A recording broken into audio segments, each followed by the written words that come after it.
nit ñi nag lu ñuy wax rafet na trop neex naa dégg mais voilà man maa waroon a continuer nekk si lancé bu ma nekk gën a liggéey parce que tey je pense que ni dama mës a jàpp ni liggéey moo lay may li nga bëgg voilà donc du ay wax seet Sénégalais yi nag dañoo baax voilà parce que dañuy seetaan dañu lay suivre et tout donc man aw ma seen fay si côté boobu mais je pense que tamit man maa waroon def sama wareef mooy lan nekk si terrain bi def lu ma après nag décision coach la te c'est pas facile aussi tamit nag man ñaan ma yàlla aussi nekk si position coach bi parce que voilà Sénégal bëri na ay joueurs yu am qualité yoo xam ne tey mérité nañu bokk si liste bi voilà donc sant yàlla ba man bokk si te war a défendre sama pays si commission bu mag ba donc alhamdulilah daal loolu laa mën a wax. waaw man moom comme li may wax man moom franchement ñëw ma fii pour concurrence quoi ñëw ma fii pour xëcc place voilà man dama ñëw pour apporter plus équipe bi voilà parce que tamit seet samay performance moo tax ñëw waaye tamit voilà bëgg mu fi nekk comme genre benn figurant voilà tey pare naa pour tey coach bi ak fépp fu ma soxle man pare naa pour na défendre sama pays nag sama pays tey jaral na ma ko donc voilà concurrence bi c'est mun naa ne si man la d'abord man sama bopp laa mos a jàpp ni voilà la am ak concurrence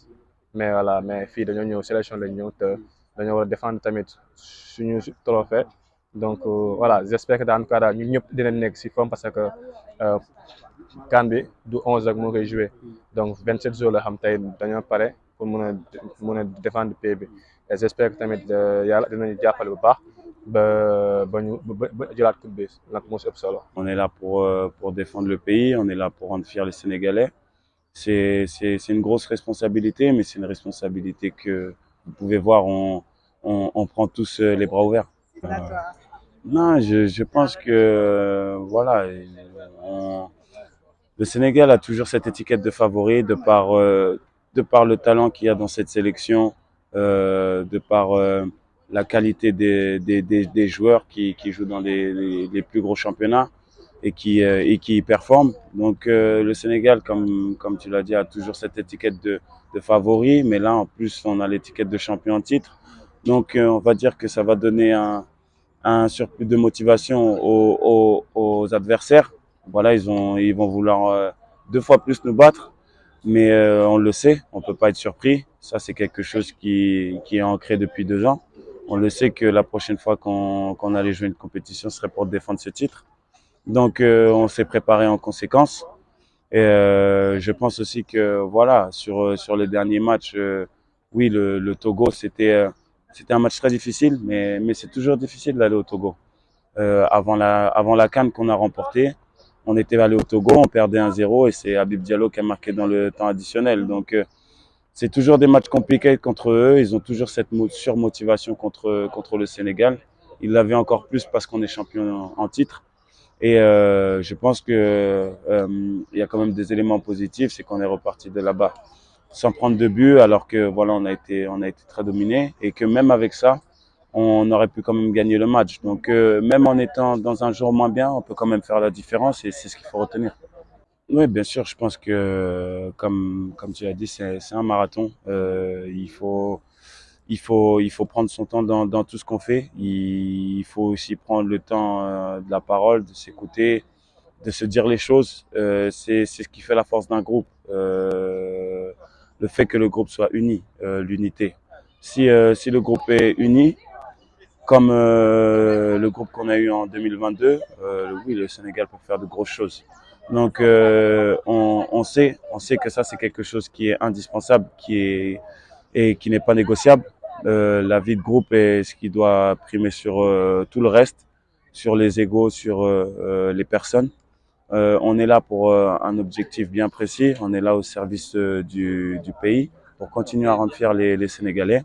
Les jeunes qui rentrent dans ce groupe l'ont très bien compris. On est là aussi pour leur rappeler que voilà, s'ils sont là, c'est pas un cadeau. Le coach n'est pas là pour faire des cadeaux et je pense que tout le monde connaît le coach. Il ne fait pas de cadeaux. Si vous êtes là, c'est que vous êtes un titulaire potentiel et qu'il faut se préparer en tant que tel. Donc, je pense que tout le monde est prévenu. Ces 10 jours qui arrivent vont continuer à nous servir, à nous préparer, à ancrer encore plus ça dans le groupe. Et voilà, comme je l'ai dit, dans un premier temps, jouer le match du Niger pour voilà, ancrer encore plus nos principes de jeu et surtout faire un bon match et avoir un bon test avant la CAN et ensuite rentrer dans cette compétition. non man comme que àdduna la àdduna moo mel noonu quoi comme ni waxee rek jàmbaar amul ku yàlla dimbali ma fa am waaw yàlla mooy sama garab si yàlla laa wéeru ma si nit fu ma jógee la fu ma màggee la fu ma juddoo la ñu ma dàkkoon football ñoo fa nekk comme ni ma ko waxee sànq ñu ma gënoon nekk jàmbaar ñoo fa nekk mais man bu ma fa jógee ñu nekk fii rek kon xam ne ni yàllaa ko dogal donc man lépp lu mën am que mu neex que mu neexul dama koy sant yàlla gëm yàlla ba pare am wóolu ko mais dama gëm yàlla ba pare wóolu ko lu am ma sant ko même bu nekkee parfois day métti mais après day jàll parce que loolu mooy àdduna waaw lu sang-sang yi amul lu kilifa yi baax yi amul du man nga xam ne du man dara ma maa doon am parce que nag les gens qui t'aiment pas mënoo forcer une personne de t'aimer ça c'est la vie mënoo tax nit ki tey mu ne carrément da lay bëgg ak lépp loo mu ci def àdduna la mais ñun dañ koy nangu man dama ne ma tey bu ma sama boy de tey àdduna bi yëpp bu ma bëggul woon ma am yàlla doy na ma am yàlla kese ma jël bu ma ñëpp bàyyoon am yàlla kese alhamdulilah lay wax parce que yàlla moo fi nekk yàlla mooy jàpp ne yàlla mooy sutura nit mayul kenn dara tey boo fi nekk yàllaa ko moom tey ku yeewu ndékki dama lay expliquer dara tey lu mu lay wax tey nga def tey 17 ans de carrière loolu ñu wax yaa ma nga ok j'ai fait 17 ans de carrière 17 ans alhamdulilah rabbil alamin au niveau secret moo tax ma ne yàlla kese la du man je travaille mais yàlla moo may suturaal quoi donc di sant yàlla bu baax a baax chaque jour si loolu